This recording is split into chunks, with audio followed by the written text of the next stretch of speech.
दरवाजे मला आता कळालेत. माझ्या सानिकाला आणि माझ्या घराला उद्ध्वस्त करायला आली होतीस ना. आता तू या घरात राहायचं नाही, अजिबात राहायचं नाही. निघ माझ्या घरातनं.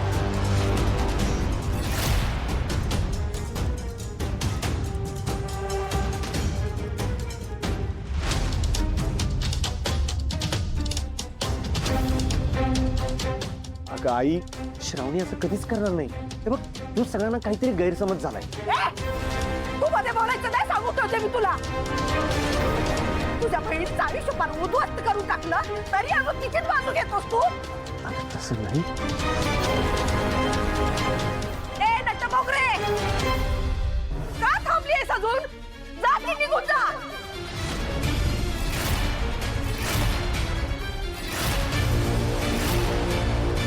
आणि तुम्हाला सांगून ठेवतो मी, हिच्या बाजूने जर तुम्ही काय बोलला, हिला थांबवलं किंवा हिनं पाऊल मागे घेतलं ना, तर मी तुम्हाला सांगून ठेवतो माझ्या जीवाचं काहीतरी बरं वाईट करून घे ना.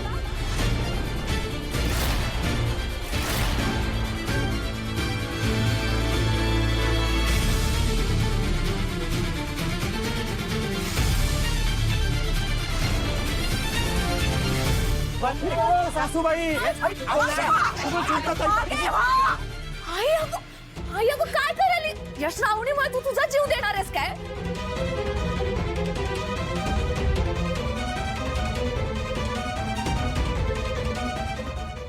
एक पाऊल मी पुढे टाकायचं नाही. सगळ्यांनी गप्प बसायचं.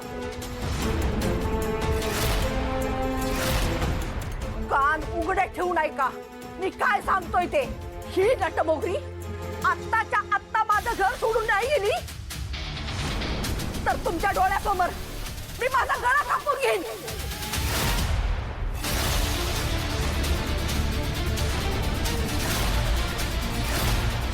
माझ्या मरणाला ही नटमोगरीच कारणीभूत असेल.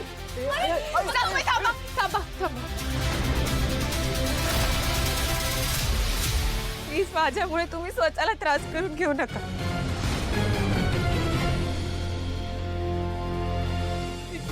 ठीक आहे, मी जाते. मी कायमचे घर सोडून जाते, पण प्लीज तुम्ही स्वतःच्या जीवाचं काही बरं वाईट करून घेऊ नका. मी जाते, पण तो चाकू खाली करा प्लीज. हे श्रावणी, नाही नाही श्रावणी. चिमू थांब. श्रावणी, आईने तुला घराबाहेर काढलं ग, आणि मी काहीच नाही करू शकलो. मला माफ कर. शुभू, तुला पण असं वाटतंय का रे? सानिका बद्दलची बातमी मी छापून आणायला सांगितली पेपरात? अजिबात नाही श्रावणी. माझा स्वतःपेक्षा जास्त विश्वास तुझ्यावर आहे. तू असलं काय करूच शकणार नाहीस, करणारच नाहीस. पण श्रावणी, मला एक गोष्ट कळत नाहीये, त्या पत्रकाराचा नंबर तुझ्या मोबाईल मध्ये सेव्ह कसा काय होता, आणि तो तुला का फोन करत होता? आणि दुसरी गोष्ट, बातमी पेपरात सकाळी आली आहे, तोपर्यंत चाळीतली माणसं आपल्या घरासमोर आलेत. इतके दिवस काय बोलायला नाही, आणि आज अचानक एवढा मोठा तमाशा. शुभू, त्या पत्रकाराचा नंबर माझ्या फोनमध्ये कसा आला हे मला खरंच माहित नाही. पण आज आपल्या घरासमोरची गल्ली जमा झाली होती आणि मला पत्रकाराचा जो काही फोन आला त्यावरनं मला एक गोष्ट जाणवती की हे कारस्थान ना कोणत्या बाहेरच्या माणसाचं नाही, आपल्या ओळखीच्यांपैकीच कोणीतरी हा कट रचलाय. ओळखीच्यातल्या पैकी म्हणजे काय म्हणायचं तुला? मला वाटतंय आत्या आणि स्वीटी. कारण इंद्रनीलला वाचवण्यासाठी आणि आपल्या घराची बदनामी करण्यासाठी इतक्या खालच्या थराला दुसरं कोणीच जाणार नाही. या दोघी, त्याचं खरं उत्तर ना आपल्याला तो पत्रकार देऊ शकतो.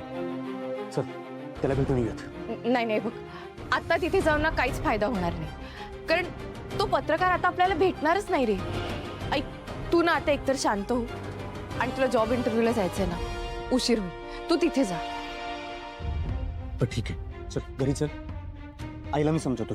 नाही मी आता आत गेले ना तर सासूबाईंना अजून राग येईल आणि कदाचित खरंच ते स्वतःच्या जीवाचं काहीतरी बरं वाईट करतील. त्यामुळे नको. आता जोपर्यंत पुराव्यानिशी मी हे सिद्ध करत नाही ना की मी निर्दोष आहे, तोपर्यंत मी घरात पाऊल ठेवणार नाही. ऐक नको माझा इतका विचार करूस. मी ठीक आहे आणि आता मला सासूबाईंनी घराच्या बाहेर काढलंच आहे ना, तर मला एका महत्वाच्या ठिकाणी जरा जाऊन यायचंय. महत्वाच्या ठिकाणी म्हणजे कुठं जायचंय? कळेल, येते. बरं वाटतंय ना आता? बाई, काय हो, ती श्रावणी बाहेर कुठं नाही ना? इकडे तिकडे घुटमळत नाही ना? नाही नाही, बाहेर बाहेर कुठे नाही ती.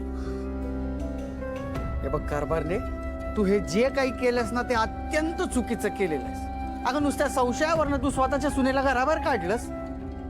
अगं एकटी पोरगी आहे ती, कुठं जाईल काय करेल याचा जरा तरी विचार कर. ते काय सांगू नका मला. माझं घर उद्ध्वस्त करणाऱ्यांसाठी माझ्याकडे दया माया नाही.